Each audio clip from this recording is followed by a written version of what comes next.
Prenons Hébreux chapitre 10, verset 1. En effet, la loi qui possède une ombre des biens à venir, non l'exacte représentation des choses, ne peut jamais quoi? Par les mêmes sacrifices qu'on offre perpétuellement chaque année, amener les assistants à la perfection. La loi ne peut pas emmener quelqu'un à la perfection par les sacrifices. Verset 2. Autrement, n'aurait-on pas cessé de les offrir, parce que ceux qui rendent ce culte, étant une fois purifiés, n'auraient plus eu aucune conscience de leurs péchés, mais le souvenir des péchés est renouvelé chaque année par ces sacrifices. Car il est impossible que le sang des taureaux et des boucs ôte les péchés. Ça ne peut pas enlever le péché. Continue. C'est pourquoi Christ, entrant dans le monde, dit: tu n'as voulu ni sacrifice, il n'a pas voulu de sacrifice, ni offrande, il n'a pas voulu mais tu m'as d'offrande. formé un corps. Tu n'as agréé ni holocauste, ni sacrifice pour le péché. Christ dit que Dieu n'a agréé ni quoi? Ni sacrifice, ni holocauste. Pourquoi? Pour le péché. Donc Dieu n'a rien agréé, ni sacrifice, ni holocauste pour le péché. Donc quand quelqu'un pêche, ce n'est pas un sacrifice qui va faire que le péché va quitter. Puisqu'il n'a agréé ni sacrifice, ni holocauste pour le péché. Qu'est-ce qu'on peut comprendre? Quand il dit qu'il y a des péchés par omission et qu'il y a des péchés par ignorance, voilà, ignorance. Et comme il y a des péchés par ignorance et par omission, il faut quelque chose qui fasse que Dieu laisse tomber. C'est ça? Mais il faut comprendre que nous sommes sauvés par grâce, par le moyen de la foi. Cela ne vient point de nous, c'est un don de Dieu. Ce n'est point par les œuvres, afin que personne ne se glorifie. Dieu n'a pas établi un plan selon lequel, quand nous devenons ses enfants, nous ne faisons plus d'erreur. Le salut, ce n'est pas d'être Dieu sur terre. C'est-à-dire, je me suis repenti, j'ai entendu la vérité qui était en Jésus qui dit, repentez-vous et que chacun de vous soit baptisé pour le pardon de vos péchés et vous recevrez le don du Saint-Esprit. Quel est le but du message de Jésus? C'est que nous soyons remplis du Saint-Esprit. Quand tu es rempli du Saint-Esprit, la présence du Saint-Esprit en toi est le sceau de ton salut. Parce qu'il nous a scellé du Saint-Esprit qui est le gage de notre salut.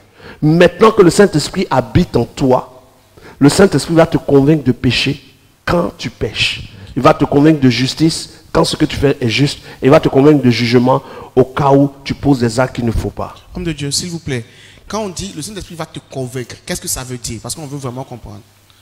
C'est-à-dire que même déjà la conscience même te convainc.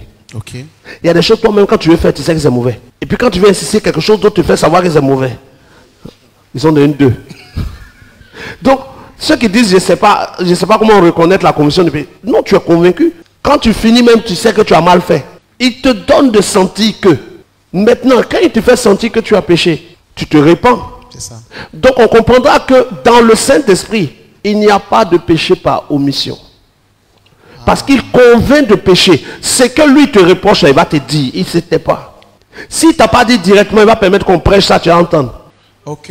Si on a prêché, on n'a pas dit, ça va permettre que tu entendes ça à la radio, ou quelqu'un est en train de dire quelque chose à la télé, ou bien tu es en train de causer, tu as arrêté pour attendre que quelqu'un dit à côté de toi. Les gens même ils pêchent mal quoi. Tu forces ce que tu as fait là. tu vas entendre. Okay. Alors homme de Dieu, est-ce que vous êtes en train de dire que la conviction est uniquement pour ceux qui ont le Saint-Esprit? Mais si tu n'as pas le Saint-Esprit, on ne te parle plus de conviction de péché. Toi-même tu es dedans. Parce que c'est le Saint-Esprit en nous, qui nous permet de voir plus loin que ce que nous pouvons voir. Parce que ce que nous on n'appelle pas péché, quand tu as le Saint-Esprit, il peut te dire que ça c'est mauvais. Ils ont mangé le fruit de l'arbre, on dit ils ont péché. Pendant que nous on mange les fruits, on ne se sent pas pécheur. Mais le Saint-Esprit en toi peut t'interdire des choses qu'il n'a pas interdit à quelqu'un d'autre. Toi il peut t'interdire, il peut te dire je ne veux plus que tu regardes la télé. Mais si tu es un homme de Dieu dans une église, tu ne dis pas à toute l'église ne regardez plus de télé. C'est à toi on a dit, hein. Nous nos télés sont là. Donc il y a ce que Dieu te dit qui est pour toi. Il y a ce qui t'interdit personnellement qui ne va pas interdire forcément aux autres. Donc ce que Dieu ne t'a pas interdit ne devient pas un acte de jugement le jour dernier. Tu imagines au jugement dernier, tu arrives devant le trône de Dieu et dis, tu t'asseyais sur une chaise blanche. Pourtant je n'aime pas ça. On a géré ça là comment? On n'a jamais été informé de ça. C'est pour cela qu'il a donné la loi. La loi pour révéler le péché, parce que là où le péché n'est pas révélé, on ne peut pas le juger. Donc ce qui est par omission, par ignorance, on ne peut pas condamner quelqu'un pour les fautes par ignorance ou par omission. Mais les fautes par ignorance ou par omission, si elles ont des conséquences, tu les subis même si tu ne savais pas. C'est-à-dire, c'est pas parce que sur ta route, il y a un trou, tu ne sais pas qu'il y a un trou que si tu tombes dedans, tu ne vas pas t'enfoncer. Genre, il y a des gens quand on dit ce que les péchés par ignorance et par omission, on ne va pas te juger pour ça. C'est que mieux vaut ne plus rien savoir. C'est pas ça? C'est ça. D'accord. Moi, je sais mieux, je me sens. Si je ne savais pas, on ne va pas me juger. Mais le trou dessus, tu ne savais pas là. Tu vas tomber dedans sur terre là. J'ai quand tu vas savoir que c'était mauvais.